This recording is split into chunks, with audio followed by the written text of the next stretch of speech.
Like, we need more people who believe in themselves more than they believe in anything else in the entire world, because if he believes in himself, that means he can exude that to his team and to his son. You think his son's not going to believe in himself?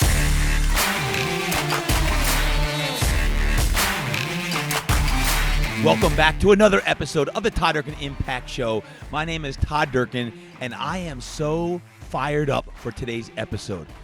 Before going there, I want to thank you. I want to thank all of you who are listening in today. I love reading the reviews, the ratings, and all of your comments. So thank you for listening. One thing that I pride myself on is the value that we continue to offer because of the feedback from people like yourself for listening in. And today, I'm super pumped up to offer you the opportunity to listen to a friend of mine named Mike Chandler. Now, Mike is the 3-time Bellator lightweight champion of the world. Yes, he's a fighter. Now, one of the things that you're going to hear in this episode is the incredible story of Mike Chandler, who comes from Middle America, and he offers a lot of life lessons of how he fights both in the ring and out of the ring. Now, he holds a 20-5 record in Bellator, and he's currently training for his next fight, which is going to lead him to the opportunity to fight for the championship belt once again. And whether you're a kid, whether you're an athlete, an entrepreneur, or a mom or a dad who's searching to be a champion in your own life, I know that this episode is going to provide extreme value to you. So without further ado, let's go out to Fitness Quest 10 right now, where Mike Chandler just finished up an epic training session, and he sits down for an Impact Podcast episode. Let's go there now.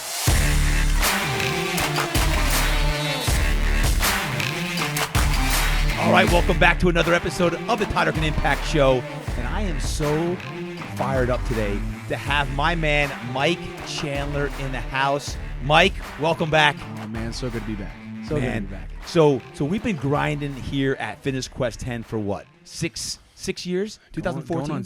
Yeah, I think 13 was my first session here. So y'all know Mike just worked out, got an unbelievable workout, and the floor was jamming. It was jamming. Just like it always is, man. Take us through what you just experienced on the floor. It was awesome. I mean, there's no workouts quite like a Fitness Quest 10 workout, whether working out with you or Jeff or anybody here, any one of the trainers here at the gym. Today was a couples workout with myself and my wife that we haven't done in a couple of years, so it's been nice to be back. The energy from NFL Hall of Famers to MLB. Right, today, that's what it was today.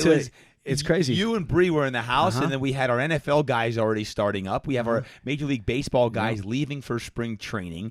So I know by the time you guys listen to this, spring training is already in play. But man, it was a lot of champions on the floor today. That's great. And I want to talk about the championship mentality today because you epitomize that, Mike. Step me back when you came into Fitness Quest 10, 2014. What the heck brought you into Fitness Quest 10? Actually, the funny thing is, and this is how awesome the world is and how God works, is I had a back injury. I was bent over, leaning to the left, and hunched over. I had a really bad. It wasn't even really an injury. You know, later on I will have been enlightened by yourself and your massage therapist here that it was. I had a psoas issue. I had a low back issue. So it wasn't an actual injury, but it was something that was hindering me from even just living a normal life, let alone trying to be a world champion fighter. And I saw that.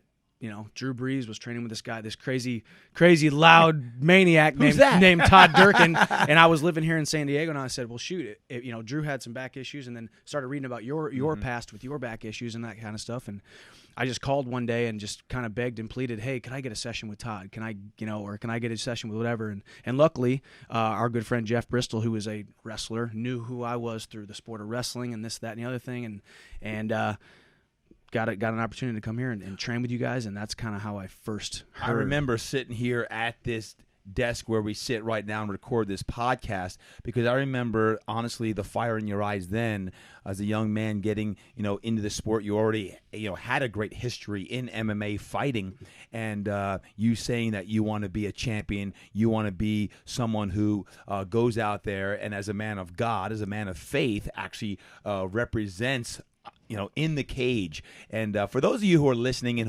who are not fight fans, You're going to love this episode, by the way. You're going to love it because what you hear from Mike may be a lot different than what you expect to hear, because here is a man who fights for a living.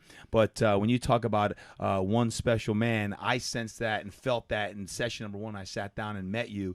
I'm like, man, this is a guy who was an All-American wrestler at the University of Missouri. And then there's not a lot of opportunities after college wrestling, and got into the fight game. And I want to talk about that today, because over the last 6-7 years that we've worked together, and I followed you obviously with your career and what you're doing, there's a lot of lessons to be gleaned by moms, dads, athletes, anyone who wants the best in life. And by the way, those are the people listening in right now. So if you're working out, if you're out, pumping iron, or you're out for a run, or maybe you're on a plane, I want you to think about, hey, how does Mike's lessons here apply to you? Because I want to know, Mike, like, how did you get in? Like, how did you get into this crazy profession of fighting? Yeah, I mean, luckily for me, I had an opportunity. I had 2 guys that I wrestled with in college, Ben Askren and Tyron Woodley, who both have been extremely successful. Tyron Woodley was a UFC champion. Yep. Ben Askren won world titles in multiple organizations and was in the UFC for quite a while.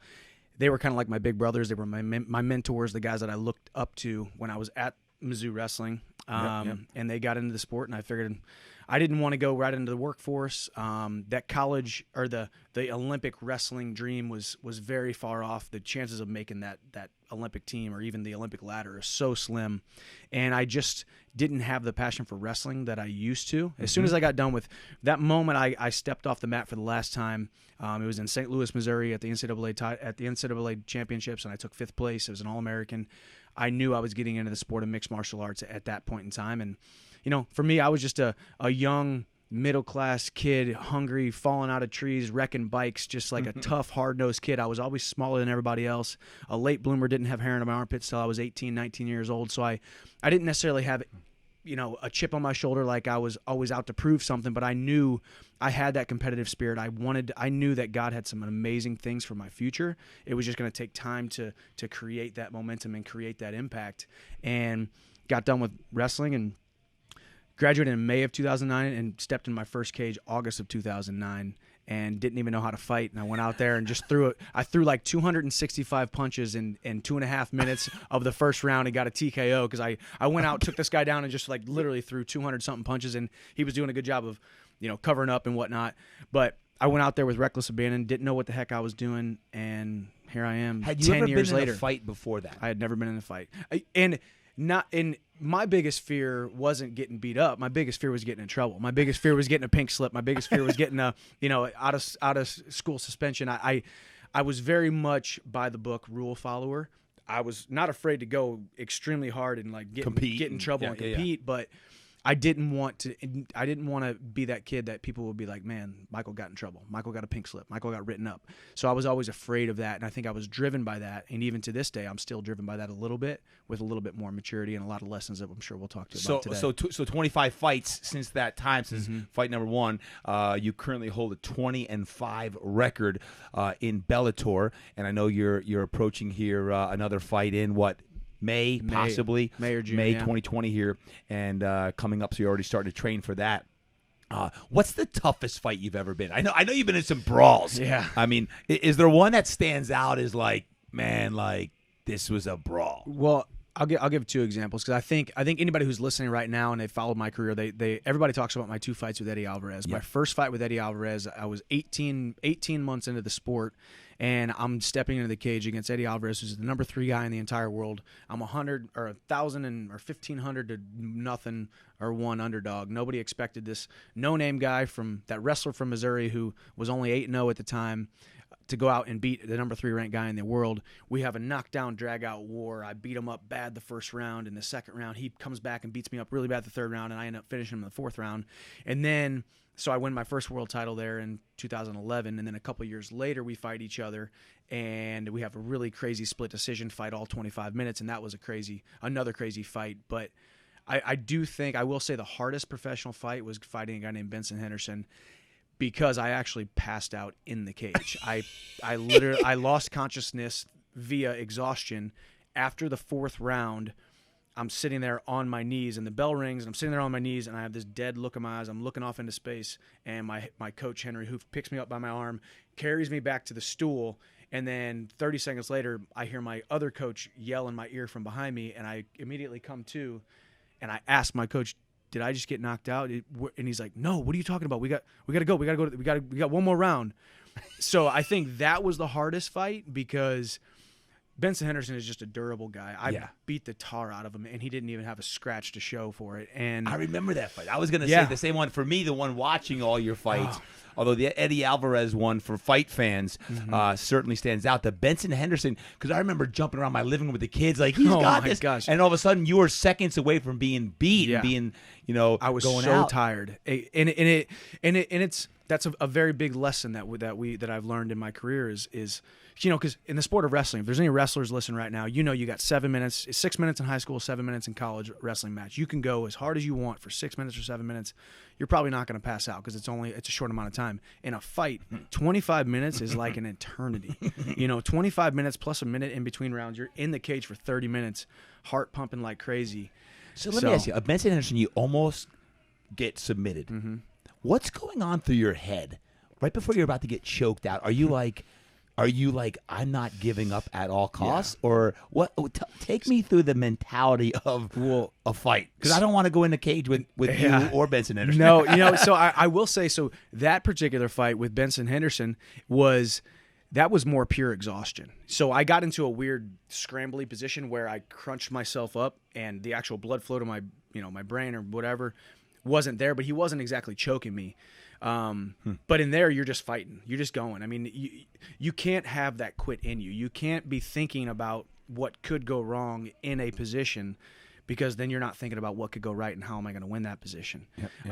The closest I've ever been to being submitted was Eddie Alvarez, our second fight. He had a deep, deep, deep choke. And you can go back and watch it on YouTube. It's the deepest choke I've ever been in.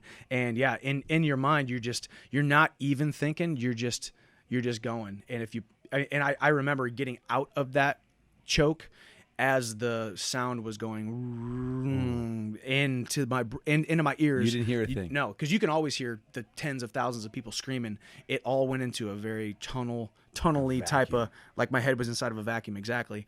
And then it kind of comes back out, and then you realize you're still fighting, and you still got 3 minutes left on the clock, and you're tied onto a tornado, and you're wondering why the heck you do what you do for a living. And you like this. I think I will say there's so many ups and there's so many downs, and it's such a roller coaster ride. But I know that God did not put me in this sport for any other reason besides to have opportunities like this and have the personal touches of all the people that I've touched through my sport and through my platform and through my performances. Right. I mean, my performances are a metaphor for life. Like you were talking about, there's so many different walks of life that are listening to this podcast, yet we are all in a fight. We're all in some sort of fight. We're all in some sort of fight for our careers, for our own personal self-image, for our own personal concept, for our relationships, for our children, for our whatever it may be. We're all in a fight.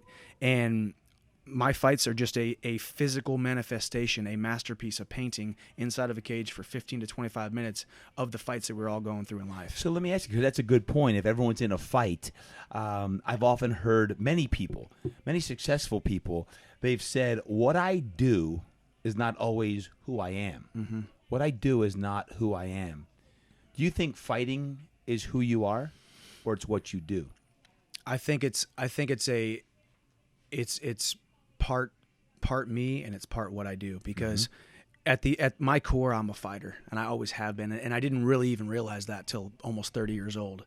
I've been fighting for what I want to bring to this world. I've been fighting for now my family, my wife, and my son. I've been fighting for. I think what we miss is we think we're just meandering around this earth, just kind of these creatures walking around. You have a birth date and then you have a death date, but man, you should be on this earth trying to fight for every single drop of happiness and security and fun. So what is it you want to bring to this world? What does Mike Chandler want to bring to this world? I think I started out and I've struggled with a lot of self-image issues, and it stems from just being a small guy from a small town who was taught to do small things, because trying to do big things meant you were probably going to fall flat on your face. And where I came from in Jefferson County, Missouri, leaving outside those county lines meant you were taking way too big of a risk, and you were probably going to fall flat on your face. And you should probably just work your way up to middle management of Dobbs Tires, or you should probably work at Imo's Pizza or one of the local places there here in Jefferson County. And I love where I came from. I love my mom and dad, Betty Chandler and Mike Chandler, pulled themselves up by their bootstraps since, I'm not joking, 2-3 jobs at a time to make sure myself and my two brothers had every opportunity, had this opportunity to sit here and speak to you and your listeners today. But where we came from, there wasn't a lot of upside. There was so much fear of the unknown that you should probably just not try. And luckily for me, God has had me in the palm of his hand when I made the decision to go off to University of Missouri and walk onto the Division I wrestling team, where everybody told me I was going to probably be a non-starter, probably quit, probably ride the bench, probably just be a punching bag for 5 years. I didn't care. I knew there was something tugging on my heart that said I had to go take that chance. And then to take the chance on myself to go fight in the sport of mixed martial arts. And now here I am, one of the most successful lightweights in the history of the sport, and doing a phenomenal job and making a phenomenal living for my family. You don't do that. You don't get to those positions without taking those chances that I was told not to take since I was a young kid. So I think that story, the small guy from a small town who was taught to do small things, who didn't listen to those small things, that's my story, and that's my witness to the world. Which is interesting to me, because you talk about the self-image. You are also one of the most devout guys when it comes to personal growth and self-development that I know. Mm-hmm. You are constantly asking me, hey, what books are you reading? What are you indulging in, podcasts and everything else, so that you can continue to grow? How did you go from a young man who's struggling with your self-esteem and who you are to like a personal growth junkie? Yeah. Well, I think at some point you start to realize that some dragons you slay, and some dragons you just push into a corner, and you get good at mitigating the risk of them popping their head out at the wrong time. So I know for a fact that I will never get rid of this small guy from that small town. Amen. At almost 34 years old, I've realized trying to beat him over the head and stuff him in a corner and chain him to a basement somewhere, I've never been able to just get rid of him. So I realize I just need to duct tape him to a chair in the basement of my mind, and learn to keep pushing him there and leaving him there. So, and you can't do that without constant self-help, without constantly building yourself up so much that whenever he does try to rear his head, it's almost like you're just able to flick him away, rather than getting to a position where he almost becomes head-to-head with you, and you start to believe the lies that he tells you. You start to believe the salt that he's throwing on old wounds. You start to catch a glimmer of the spotlight that he's shining on your insecurities and your deficiencies, those things that you know are there.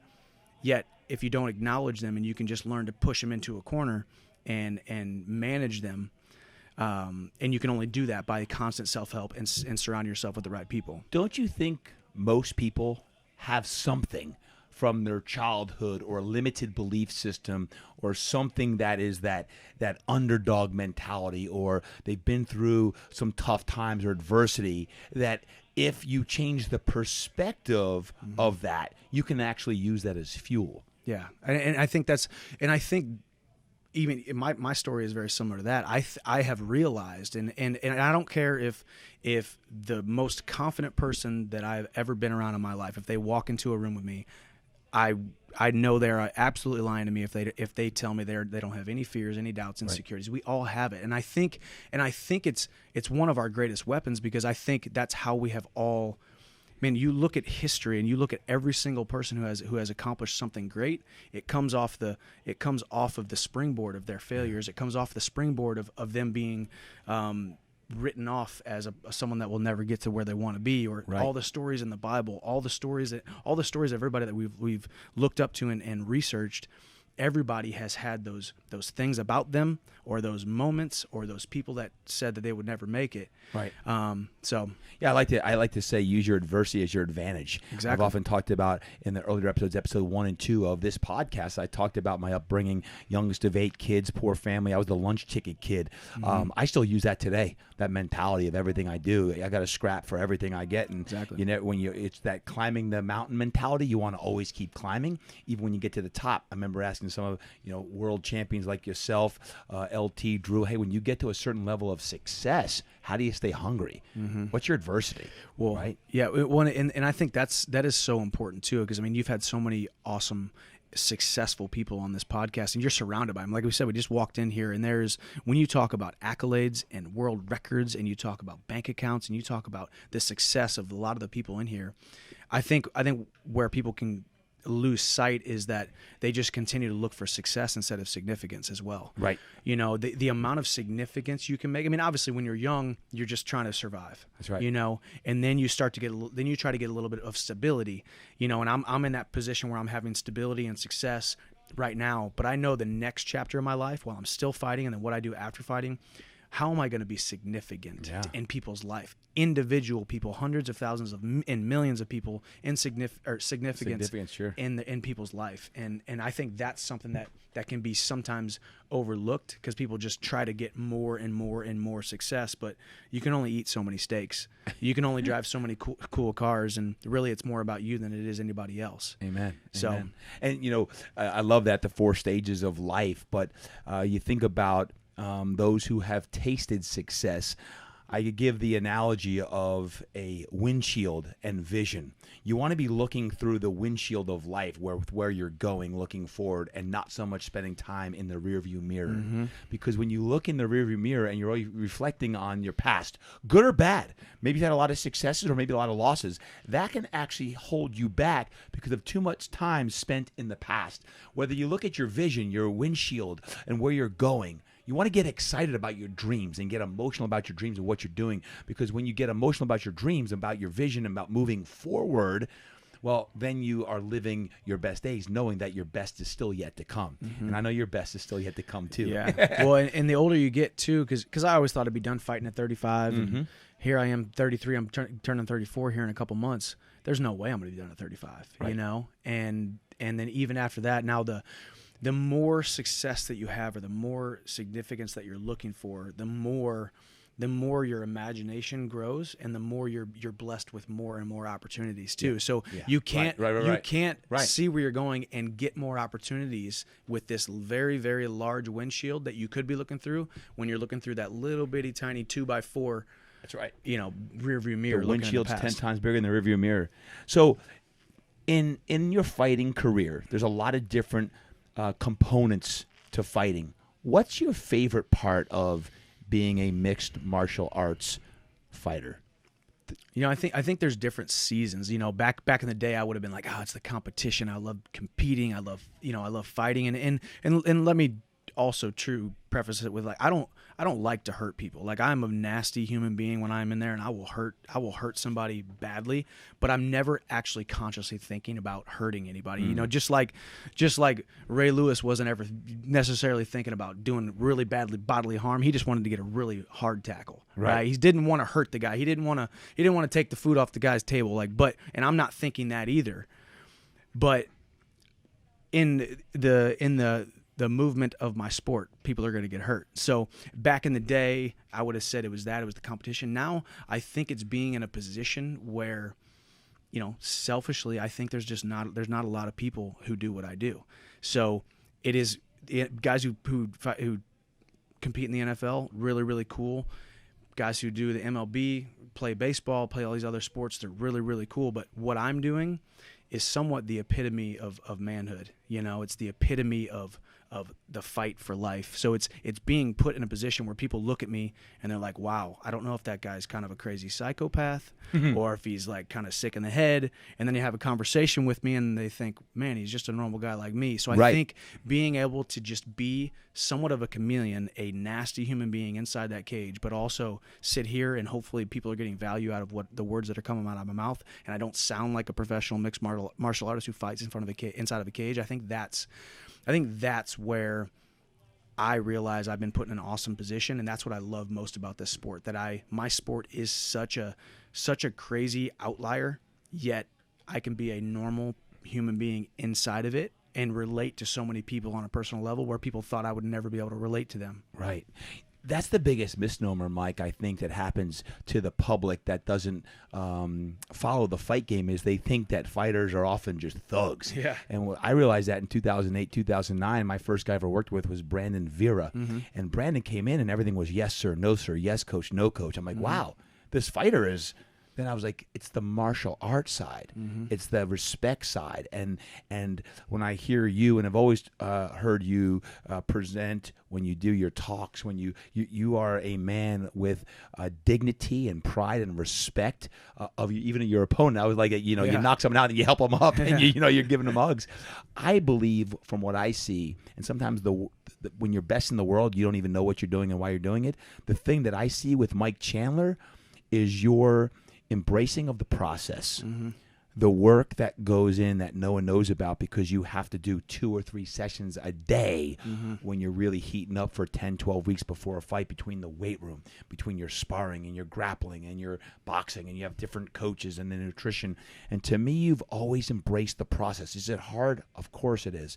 But to me, I look at you, and one of the reasons why you've been a champion several times in MMA is because of the time and discipline that you put into the process. Yeah, and I think that's the other side of it as well. Knowing that, like, just taking pride in the fact that I know I have to do 10 times more than a lot of other people in a lot of other sports, or in a lot of other vocations, whether it be business or whether it be other vocations. I have to put in that much more time and that much more discipline. The way that I eat, and the way that I have to supplement my body, and then the way I have to train, and the way that I have to do everything. If people just did that for one day, how I have to do it every single day, it would blow their minds. And I think, and that's not something that I brag about, and that's not something that's necessarily public all the time. But sure. I try to give people an inside look at what I have to do. So I want to be relatable, because obviously what I do, not a lot of people can do, and I think that's part of it too. Having that feather in my cap, where I'm just like, I know that I can outwork anybody. I know I can go harder than anybody, and that's just not even necessarily me. That's just the blessings that God has bestowed upon me, and I just do what I've been doing, and be put in a sport that people are just so drawn to, because people are drawn to mixed martial arts, even if they don't like it. There's something about it that they look at it and think, okay, maybe I'll watch a little bit. Ooh, man, that's crazy, but let me watch just a little bit. Because deep down, I think everyone's got to be a fighter. Yeah. It's not easy. Today's day, I mean, there's a lot of tough times out there. It's dark times. It's like everyone's got to be a fighter in some way, so there's lessons to be gleaned. But I want to talk about something, because those people listening who know fighting, that maybe follow Mike Chandler, the fighter, I want to enlighten them right now. Okay. Tell me something about Mike Chandler that no one knows. Like, what would be something that, like, they follow you, they go on your Instagram, your Twitter, your Facebook, they'll watch you on TV, and they see, man, Mike's a bad man.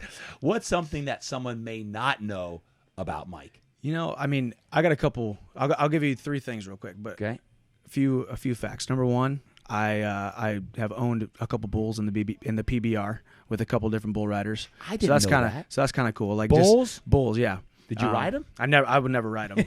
Maybe after my career, but so I love bull riding, and I'm friends with a couple of the bull riders, and we've owned a couple of bulls together. Wow. So that's just something that's kind of cool. I'm not a big time stock contractor or anything like that, but I also inherited a zebra when me and Bree got married. So Bree and her dad had a zebra named Zeb in Columbia, Missouri. So I claim that. But I think the third, I think the third thing, a little bit more personal, is I'm a pretty big, like, emotional kind of crier, and I will actually cry a lot more before Bree does whenever we're watching, like, movies or American Idol or, like, The Bachelor, or, like, one of these things where it's just, like, kind of emotional, or like a movie, and she knows what I'm about to cry, because I start, like, laughing right before I start crying, and she looks over at me, and then I'm like, okay, I gotta give you a high five on that. But, like, so I think that's because me and my mindset coach, his name is Jim Hensel, we kind of went through this process, the Mayhem Mindset, and I think what we came up with was the fact that it's a perfect mixture between joy and tenacity, bridging the gap with discipline. And I think that's what really encompasses my life. That joy, and also just being able to be emotional, mixed with the crazy, nasty tenacity that I have and I bring to the cage and everything I do in my life. So I'm trying to envision this. Like, one of the baddest men on the planet is watching The Bachelor and crying?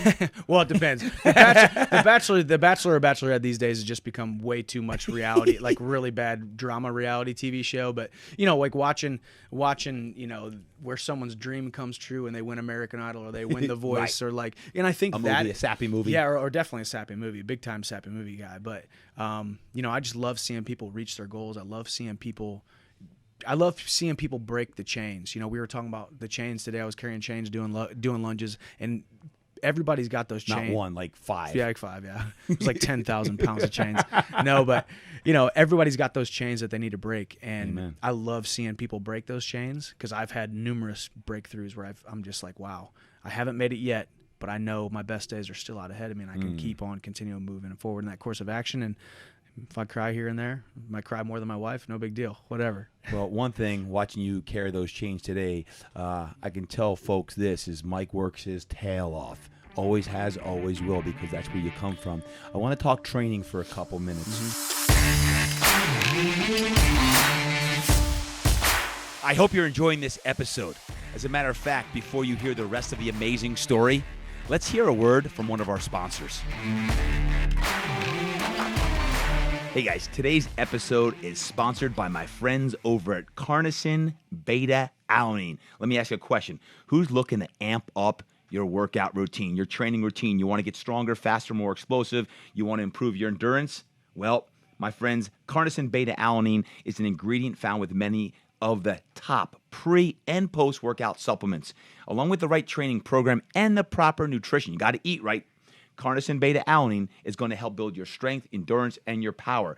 How do you do it? Well, essentially 3.2 grams a day. You want to essentially get 90 grams over a 28-day period, about 3.2 grams per day, and you're going to love the way you feel on it. I've been using it for over 20 years, literally on my workout days, on my non-workout days, and I endorse it heavily with my athletes. Why? Because when you're looking for the edge and when you expect the best out of your body, you got to make sure you eat right, you train hard, you're constantly living inspired. And my friends over at Carnosine Beta-Alanine have the best product on the planet.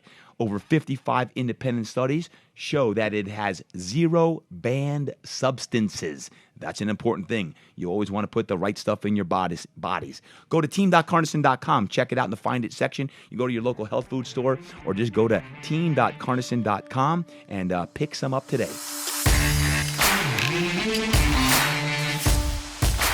What's your favorite part of training? In my career, it's funny because I love the strength and conditioning side of things probably more than I love any of the other stuff. I love it more than sparring. I love it more than grappling. I love it more than wrestling. It probably is tied with just hitting pads. Like I love hitting pads with my coach Henry Hooft. I mean, his one of the best in the world. Yeah, his kickboxing style is just so simple. It's so simple and it's so devastating, and so I love doing that, and and then love doing strength and conditioning. And I think I get a little bit of flack on my social media stuff because people will just say, "Man, all you do is post strength and conditioning stuff when you do other stuff." And I do other stuff, but I think more people are drawn to the strength and conditioning side because you do some crazy stuff. Yeah, I mean that's the most entertaining stuff. So. But I think that, and I think there's a very big misconception, and especially in the sport of mixed martial arts, that people think strength and conditioning is just a very, very small supplementation of your training. It should just be a little bit of strength here and there, a little bit of cardio. But I think if I can be the biggest, fastest, strongest, and also incorporate my body work and my flexibility and my recovery, why wouldn't I just want to become the best athlete I possibly can inside the cage? At the end of the day, it's 2 athletes going against each other. And yes, the striker is going to be able to land more punches, and yes, the grappler is going to have the chance to get into submission. But the better athlete and the one who's in the best condition is in the best scenario, has the best possibility of winning. Yep. How about diet? How does that tie into your training? Not so much like the week before fights, but like overall now as you get ready for your next fight. What are some of your top kind of principles that you follow to make sure that you get in great shape? Because you're training 2-3 times a day sometimes. What are a few of the things that you do to make sure that you're fueled up properly? For me, I always just have a nice big chunk of protein, a big chunk of vegetables, and then I was doing not a lot of carbs for a while, like no potatoes, none of that for a while, and I've incorporated a lot of sweet potato. Now I almost have a sweet potato, or at least a half a sweet potato, almost every single lunch, snack, and then dinner as well. They call that the perfect food. Sweet potato is the perfect food. Exactly, and that was something that I was missing, for a while. And the thing for me too is I'm weighing 185 right now. I got to get down to 155, so 30 pounds is no small task. So I thought, chicken and veggies and ground beef and broccoli and whatnot would be the best way to get down. But now experimenting on my own body and supplementing the sweet potatoes, and it has gotten me just as lean, just as easily down to weight, and I actually have a lot more energy, which is nice. Wait a second. I see some people right now scratching their heads because you just brushed over the fact that you have to lose 30 pounds. Yeah, and I don't have much fat on me right now. Is that normal? Is it you typically walk around at 185 and go down to about 155? Yeah, that's where I'm at right now, probably 185, 186. So how does that happen? It's a long process. I mean, the problem with the weight cutting is when you try to do it at the very, very end. And the beauty of weight cutting is, it's beauty, but it's also to the body's detriment that you can lose 15 pounds in 18 hours, no problem, losing that kind of water weight. And the last 10 pounds is water weight. And for me, the more muscle you have, number one, the higher your resting metabolic rate is. And number two, the more muscle you have, the more water you can suck out of the muscles as well, because that's what holds all the water. Yep. So I lose when I first start training, my training camp. When I start taking out certain foods and start taking out certain drinks and take certain no processed foods, I lose 10 pounds right away. Just through gut health. I've seen your Instagram stories. Yeah. It's like chicken and broccoli. Yeah, and then it goes into that. And I have a meal prep company, Mega Fit Meals, who they cook all the meals, ship them to me, and then I'm able to just throw them in a pan, and it just makes things seamless. So obviously, as a professional athlete, that's the kind of investment that I need to make in myself to be able to do that. So, but meal prep is the most important thing when it comes to that. I see you guys doing it, and 25 chicken breasts or chicken thighs and all that kind of stuff, and then cut them up, and then boom, you got them for the week. And I'd be remiss if I didn't talk about every time you walk in this door here at Fitness Quest 10, you've got a gallon of water. Yeah. Your water travels with you throughout the gym. Mm-hmm. How important for you is hydration? So important. Especially for my sport, when I'm training mixed martial arts. I mean, the amount of head collisions that happen, the amount of punches that happen, I want to make sure my brain lasts as long as possible. And the most important thing for me is the omegas, the anti-inflammatories, the antioxidants, and just being extremely hydrated. Yep. So I'm overhydrated almost at all times. Hopefully, I want to be able to. I want to have to run to the bathroom once every hour. I want that to happen. So I've seen on your Instagram stories and some of the shares that you have, you use supplements. You've gotten different scoops. Your pre-workout, your post-workout. What are you taking? What supplements you typically use on a regular basis? So I've actually been doing a lot or have gotten a lot of research sent to me about creatine in the brain these days, because I didn't do a lot of creatine. And I think there's such a misnomer because, whenever you're in high school and the only supplements dudes were taking were Inno Explode. Remember Inno Explode back in the day? And there was tons of caffeine and ephedrine, blah, blah, blah. And then creatine, because that's what the gym warriors wanted to take. So I always kind of shied away from it because I'm a professional athlete. I don't need to take creatine. And then I started realizing all the studies that show all the benefits in the brain with creatine. So I've been taking creatine every morning, creatine and BCAAs. And you were the first one that told me you sip on BCAAs all day long. You got BCAAs in your blender bottle, So I'm drinking BCAAs and creatine in the morning, and then I just take a handful of pills that are pretty much carnitine, D-ribose, omegas, krill oil, ubiquinol, CoQ10, and then I take resveratrol, which is antioxidant. Sure. And then curcumin, tons of curcumin, especially. You were one of the first ones that turned me on to that after surgery, whatnot. I was taking 10 million milligrams a day. Turmeric,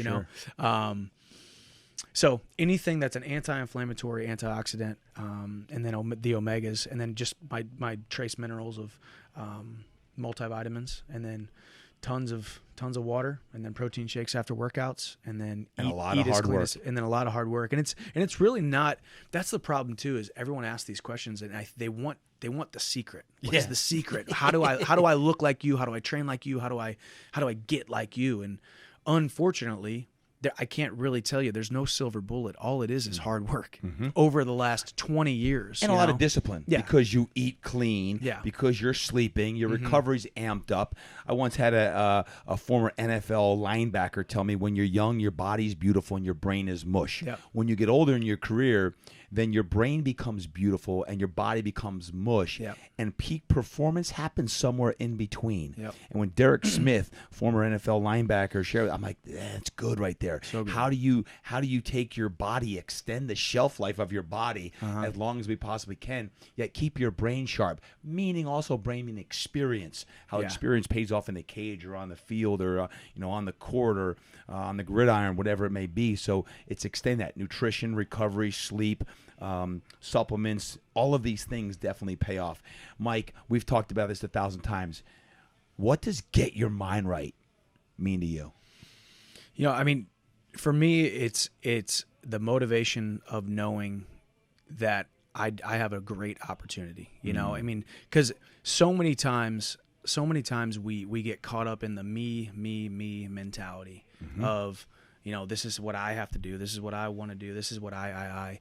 But I wake up, because everybody asks me, how do you stay so motivated and stay so disciplined? And I just say it's very simple. I realize that I've been given some amazing gifts. And I can walk through these doors of Fitness Quest 10 on my 2 capable legs, and I have these 2 capable arms, and I have this very, very capable body that God has blessed me with to be able to go out and do something amazing with my life. And if I don't get my mind right every single morning and thank the Lord above for the opportunity that I have, look at my wife, look at my son, look at my blessings, and realize how truly blessed I am. And this all will end eventually. And if you don't have your mind right every single day, you're not going to be able to get as much as you could out of this race car, out of this vessel, out of this opportunity that you have. And what if someone listening in today is not a professional fighter and doesn't look at their body as, I've got 2 great arms and 2 strong legs and everything that's working fluidly? What would you tell them on how to get their mind right? Man, everybody has an opportunity to inspire. It doesn't have to be physical. I mean, what we're doing with our voices right now that God has blessed us with, what we bring to the world, we underestimate so much that we were a creation made in the image of an almighty God. And yes, we all have our deficiencies, and we all have our hindrances, and we all have our pros and our cons, and we all have something, and that something might be the exact thing that needs to be brought to a certain sector of the world, to be brought to a certain lane of the world, brought to a certain fraction of people on this earth. And that's always the hardest thing too. How do I find my passion? How do I find my calling? Rick Warren's The Purpose-Driven Life. How do I find my purpose? Right. And sometimes it's revealed to people right away. Sometimes it takes decades, and sometimes it takes a lot of pain and a lot of striving and a lot of clawing for what you want and what you think you want out of life to be able to find that. But no matter where you're at, God will meet you right where you are. And you have to meet yourself right where you're at as well, and give yourself, don't focus so much on being perfect, focus on being successful every day. And Mike, you epitomize that because as you listen in, folks, hey, Mike's had 5 losses in his career. He's been knocked out.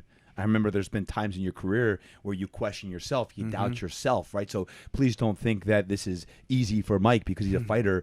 If you ever gotten knocked out before, you have confidence. All these things are creeping up. You got to get your mind right. And sometimes that takes days and weeks. It takes, some time away.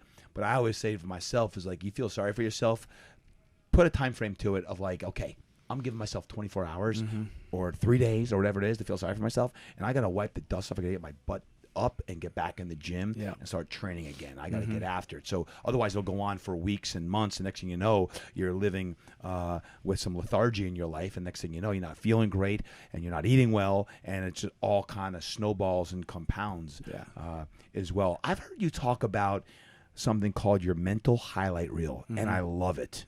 What is your mental highlight reel all about, and how can it help someone be their best? A mental highlight reel on the surface, it sounds like the most self-conceited, the most self-consumed thing on earth, because it's literally just being able to close your eyes and pat yourself on the back and remember and remind yourself how awesome you were in this competition, or how much you exceeded your expectations during this match or during this fight or during this meeting or this presentation, or but there's nothing wrong. And I think that was the big thing. Like I talk about, I came from that small guy from a small town, and pride was the biggest thing. People hated pride. You shouldn't have pride. You shouldn't be conceited. You shouldn't be this. You should be that.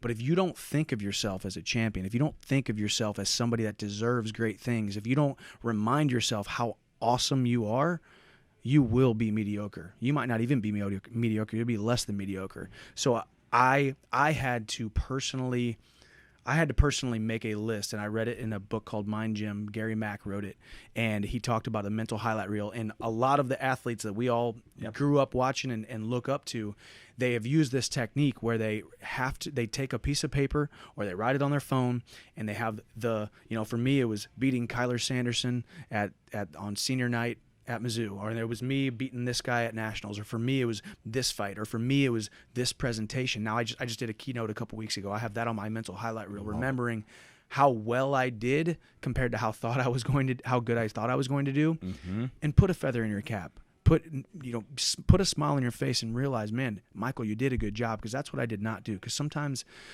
we can get so caught up, and especially for me, the blue collar mentality of work hard, work hard, work hard. But yeah, all the hard work and all the accomplishment without acknowledging that accomplishment leads to trying to be perfect and trying to never build your self-image up because you're just the hard-working, laborer. No, you want to be the champion. You want to be the guy. You got to look at yourself as a champion. You can't do that without making that list and reminding yourself of all the times you've done way better than you thought you were going to, or all the times, all the medals, all the accolades, all the thumbs up and the pats on the back from all the other people when you thought you weren't going to be able to do it, and then you did it and everybody said, man, he did awesome. Yep. Put that on your mental highlight reel and rehearse that every day, 2 times a week, 3 times a week, once a week, and don't be afraid to be your biggest fan, because if you don't believe in you, how is anybody else going to believe in you? I could sit here and tell you, Todd, I think you're the best this and you're best that and you're the best everything. But if you don't believe that about yourself, it's just lip service coming from me. And that's where I fell victim big time to my self-image. I wasn't able to compete where I needed to compete because I thought I was just needed to be a hard worker, and I don't need to believe in myself. I don't want to pat myself on the back. I got to keep going. But if you don't take the time to stop and smell the roses, number one, you're susceptible to burnout, and number two, you're never going to believe that you are ever going to be able to consistently perform as a champion. You'll be a champion every now and then, but you won't ever be able to consistently perform there. Man, I can see people shaking their heads up and down right now, because what happens so many times, whether it be a young athlete, a high school kid, or an adult, an entrepreneur, a pro, is we create mental low light reels. Yeah. We have negative thoughts, and we see ourselves striking out in baseball and not performing at your best or fumbling, and you fixate on what you're not doing well. And to shift the mindset, which is called visualization, which is called really seeing your mental highlight reel. Mike, I really love that, because I think all of us can visualize and use a mental highlight reel more often in our life. Yeah. To see that, to visualize that, to see your great performance. What does it see like? What does it feel like? What does it look like? How does it smell? So folks, as you're listening today, even if you're just in the corporate world, think about your mental highlight reel about, as a leader, how are you leading your team? What are you doing? What's your body language like? What's your energy exuding? What's your light looking like? Because all of these things count in your mental highlight reel, versus thinking about, I'm not good enough, I'm not strong enough, I'm not young enough, I'm not old enough. All the head trash, the stinking thinking that goes on in our head, we've got to literally, snap the band and get our mind right. Great stuff on that, Mike. Well, and the other side of it too is, not only should we not focus on the negatives and the lowlights, but I would just encourage everybody to give themselves permission to love themselves like crazy. Let's just be able to sit there in a room by yourself, close the door, and scream from from the top of your lungs, I am the greatest, I am this, I am that, I believe in myself because of this, that, and the other thing. Now, you go into public and you start walking around with your, we all know what cocky is. And I think that's what I was so afraid to be the cocky guy. I don't want to rub people the wrong way. I don't want to be too cocky. I want to be humble I want to be humble with the way I carry myself. But you can find that mixture between humility and also extreme self-confidence. And you can't do that without a highlight reel. But be your biggest fan. Give yourself permission to love yourself and love your skills and love how good you are at what you do, or else you're never going to be able to make it to the top. Do you think Muhammad Ali was one of the greatest at that? He was absolutely the greatest at that, and I think that ended up being part of his persona. That's right. People loved it, and that was the great thing. And I think you look at a guy like Conor McGregor now here in 2020. People look at him and they think, man, he's too cocky. He's this and he's that, and yeah, he's done some really silly things. But I am mature enough in my quest for my own personal self growth, and even as a guy who he's in my weight class. He's a guy that I would love to fight, but I still can look at him and respect the fact, like, we need more people who believe in themselves more than they believe in anything else in the entire world. Because if he believes in himself, that means he can exude that to his team and to his son. You think his son's not going to believe in himself? Now, it can be used in the very wrong direction, obviously, but I want people to give themselves permission to believe in themselves so darn much, and then dial it back if they get too big. Mm-hmm. But don't be afraid of getting too cocky, or don't be afraid of getting too confident without knowing that you have the safety net of being humbled and pull yourself back. Because I came from don't believe in yourself at all. Right. Just be the lowest of the low and down there, pecking around with the chickens, and just look up there as the eagles are soaring and believe in themselves. And now I want to be up there with the eagles and look down and try to pull up those chickens. Man, I'm going to need to train again today. I'm so fired up. Let's do go. This right now. Let's go. I was leaving this morning the house, and when I told the kids I was going to see you today, I was going to be doing a podcast with you, my daughter McKenna, she said, Dad, can you ask Mike, what's it like to approach the cage before a fight? And ask him if he's scared. So when you're approaching the cage for a big fight, are you scared? I'm not. No. I'm not. No. And that is probably the, as we talked about, I'm in that 0.0001% of the population. Most people will never ever walk to a cage and get into a fist fight in front of a bunch of people. So I understand that's like one of the big questions that people ask, because it makes a lot of sense. Because you look at us and we look confident, but we all know we've seen people confident on the outside but dying on the inside. But I think I really have always been. I don't know if it's just a calmness or if it's just a confidence, or if it's just accepting of the risk that I'm about to take. Mixed martial arts, I mean, you've seen it. You've followed my career. I mean, I've been the most prepared I've ever been in my entire life. I step into the cage, I get knocked out in a minute, or I have a crazy injury in the first minute and you lose a fight. Had a really bad training camp, not feeling so hot, but I'm still ready to go into the cage, and all of a sudden I knock a guy out in 30 seconds. There is no amount of work that you can put in that will guarantee great success. So you're tied onto a roller coaster. You're tied onto a tornado. You have to step into the cage accepting of the risk that you're about to take in the tumultuousness of the ups and downs and the ebbs and flows of what's about to happen. So I think it's number one, I'm not scared of the man in front of me because I know I've trained extremely hard. Number two, I'm really not afraid to lose. I think now the older I've got, I'm not afraid to lose, because when I lose, I will promise you that my God will still love me, my family will still love me, and I will still love me. And I wasn't able to say that a couple years ago. Just 5 years ago, I was so wrapped up in the sport of mixed martial arts. It was my identity. But man, I lose now, and I can go home to my wife and my son, and they don't even care. God definitely doesn't care. He's like, come on, dust yourself off. I promise. Better things are in store, and better things will come from this, and I will still love me, because I know that every single person I've ever looked up to has been a failure at one point or another. They have been a failure of a competition, a failure of an account, a failure of a business, a failure of X, Y, and Z. Yet when I look at them, I think, well, that's just part of the process. He's going to be back or she's going to be back. But when I looked at myself, I thought it was a death sentence. You know, I lost a fight. I lost that first fight to Eddie Alvarez, and I thought it was a death sentence. I immediately went into hiding. I immediately forgot how good I was, and I immediately put myself in the metaphoric jail cell of getting comfortable in the self-pity, you know?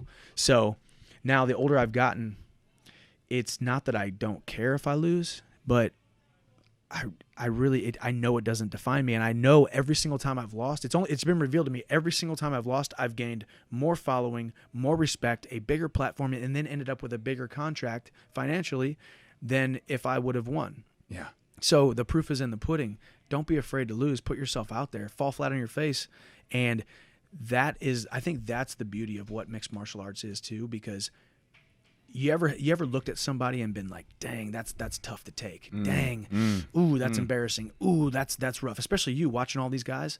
But there's an inkling inside you that says, yeah, but I wish that was me. You know why? Because he took a chance. She took a chance. They put themselves out there to just get embarrassed and fall flat on their face in front of millions and millions of people. And that's what people are drawn to, whether they admit it or not. We were designed for a battle to fight and adventures to have, and if you're not doing that and not pushing yourself, there's an inkling in you when you watch other people do it that even if they're getting embarrassed and getting crushed, you want that. Man, parents, look down on the timestamp right now and mark that tape and share that clip with your kids. That is gold right there. I think of that. I think of John Wooden. He talks about preparation. Yep. And trusting your preparation and the process. The practice has got to be harder than ever before. And, you know, my high school football coach, the late Warren Wolf, talked about the 5 Ps. Perfect practice produces peak performance. It almost sounds like you have a sense of peace when you're going to the ring, that you've done everything you can. You're going to lay it all on the line. Yeah. And it's the man in the arena. You know that quote, the man in the arena. You'd rather be in the arena competing and fighting and that stuff. So I'll be sure to make sure I let McKenna know that you are not scared going in there. You're at peace because of the practice. Yeah. Because of the practice and preparation. I want to end it with just talking about your life, Mike, and I know fighting is only one part of your overall life, and I know your wife Bree and your son Hap. What brings you the most joy today out of everything you do? I think it's watching my son grow. You know, watching my son grow, and also watching my relationship with Bree as our son is growing. You know, we went through a really tough time over the last 2 years, moving across the country. I mean, we had so many life changes, and it was funny. You and I had this conversation, and I told you, okay, I'm going to move to Nashville. We're going to build a house. We're going through the process of adopting. We're going to open a gym, and we're going to go into all this debt, and we're going to do all this stuff. And you're like, hey, you think that's a good idea? And I'm like, Todd, trust me. I got this, bro.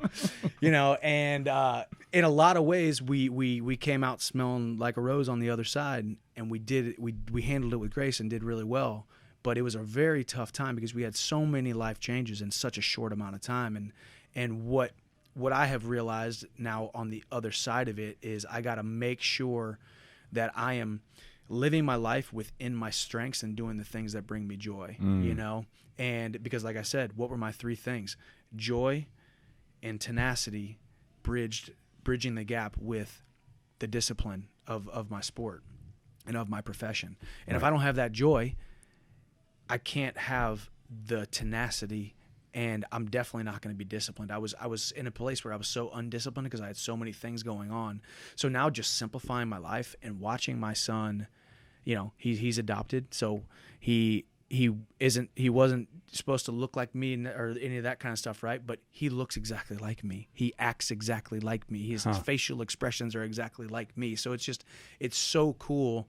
And I'm painting this masterpiece when I'm going out and I'm fighting or I'm doing these types of things. I'm painting this masterpiece and hopefully putting out a blueprint that he can see. And I don't even want him to form his own opinions of me. I want him to hear from my peers, from my fans, from my coworkers, from the people I've trained with, from the people that I've touched. I want them to be able to say, Hap Chandler, your dad is this, this, and this, and this is who he is to me. And I want him to be able to form his opinion of who his dad is because of the reputation that I've been able to hold myself to. And that I'm not always going to do things right, and heck, I'm going to fail a lot, but son, you're going to be able to watch me fail, and you're going to be able to watch me come back from it, and you're going to be able to watch me as a man continue in the course of action with complete disregard to my previous failures or any opposition heading in my direction. So just, when we met, I was, 26 or 27 years old, right? And now here at 33, going on 34, I got a son and a wife, and like we're settling into this next chapter of our lives, and I still feel like I'm that 26-year-old kid who came in here, Fitness Quest 10 the first day, because I still have that fire in me to compete. But the thing that brings me the most joy is being dad. World champion, amazing. Millionaire and author and speaker and all these different things that I want to do. It's awesome. But the greatest title that I will ever have is dad, his father, his pops, his whatever he wants to call me. That's where I really get the joy, and that's where I really realize that I was put on this earth for that more than anything. Everything else is just a cherry on the top. Wow. Mike, where can our guests follow you, learn more about you, watch your training, see what you're doing, see Hap jumping around the living room, because I love watching that. Can you share some of your handles, please? Yeah, I mean, all of my handles are actually just at Mike Chandler MMA. So at Mike Chandler MMA. Instagram is where I do a lot of my stuff. Right. I will start getting more active on YouTube and that kind of stuff. I want to start doing more long form stuff. As I start doing more speaking and more of that kind of stuff. But that's kind of an inside look of my training, my nutrition, my mindset, my life, my son, my wife. Yeah, well, let me tell you guys, follow him because he is putting such amazing positive content out into the world. Although he is a professional fighter who's in the cage fighting for a living, it goes even beyond the routine with his training, his nutrition, because the nuggets, the quotes, the mindset that you are sharing, Mike, I know is literally impacting millions of lives. Yeah. And to me, that's why we call this the Impact Show, is because it's all about impact, and you are a man of impact. So follow Mike Chandler at Mike Chandler MMA at the end. Follow him, light him up, DM him. He's an amazing man. Final question for you, Mike. We talk about impact. Impact is legacy. What's the legacy of Mike Chandler all about? I think it's somewhat of an underdog story, somewhat of a Rocky story, somewhat of a story of a guy who, like I said, I was a small guy from a small town, just like hundreds and hundreds and hundreds of thousands of people that are listening to this or waking up every single morning and thinking, well, I'm just from Poughkeepsie, Mississippi, or I'm just from, Gary, Indiana, or I'm just from this little town. I'm not from, because I had never been to LA, had never been to New York, had never traveled outside of Missouri for 20-something years.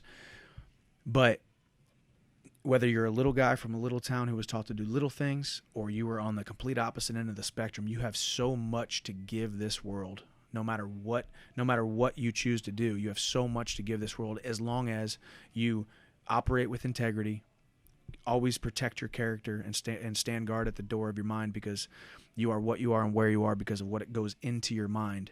And that's what we're doing today. And I just want to be able to let my fights be a metaphor for all the struggles everybody's going through. No matter if you lose the first round and you lose the second round, you lose the third round, you lose the fourth round, you can come back in that fifth round, and even if you lose that fight, you can come back and find yourself a much more mature, happier, healthier, harder to kill individual. Yeah. And that's just kind of been that's what I want my legacy to be. I want people to say, man, that guy, maybe he wasn't the best fighter. Maybe he wasn't, maybe he didn't reach, the potential that I wanted him to be as a fan, or he didn't fight this guy, or he didn't fight that guy. Maybe he didn't fight in the organization we wanted him to fight in, but that guy fought his tail off. That guy fought for everything that he believed in, and he never wavered. His yes was yes and his no was no. And he operated in a way that I want my son, my daughter to look at and say, just check this guy out. Follow his stuff. Follow his journey, because I think I see a lot of you in him, or I see a lot of him in you. And I think that's the way I can make the biggest impact on this earth. Man, words from a true champion. Mike Chandler, thank you for being here today. Thank you for sharing your wisdom today. Folks, make sure that you share this episode, because what you just heard from Mike epitomizes many people's lives. That underdog, that man or that woman who is constantly striving to be their best, period. Whatever your occupation, whatever your career, whether you're a mom or a dad, we're all fighting to be the best that we can possibly be. And Mike Chandler epitomizes that. So, Mike, thank you for what you do. We're going to be watching all you folks out there. Make sure that when Mike fights again, I'll certainly be announcing it. You follow Mike, and let's get in that arena, and let's light him up and fire him up and keep him strong as well. So, Mike, thanks so much for today, and keep on keeping on with Mike Chandler. Yes, sir. Love Awesome. you, Todd. Love Appreciate you it. too, brother.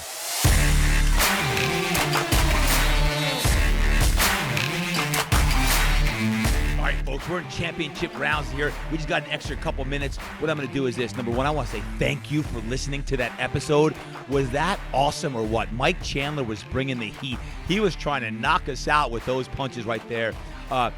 You have to share that. Your kids need to hear that. Your friends and colleagues need to hear that. Please share this episode. I mean, even if you're not a fight fan, you got to love Mike Chandler. What he represents as someone who continually fights to be the best man that he could be. We're all trying to strive to be the best we can. And Mike offers him a tremendous wisdom and lessons that all of us can apply in our lives. So please share this episode.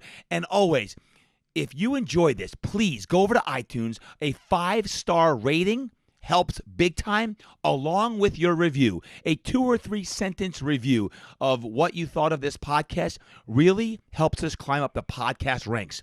So give us a 5-star rating. Please write a great review, and then share this episode so that we can continue to infiltrate the universe with great positivity and impact. Until next time, remember, train hard, eat right, live inspired, and keep on fighting.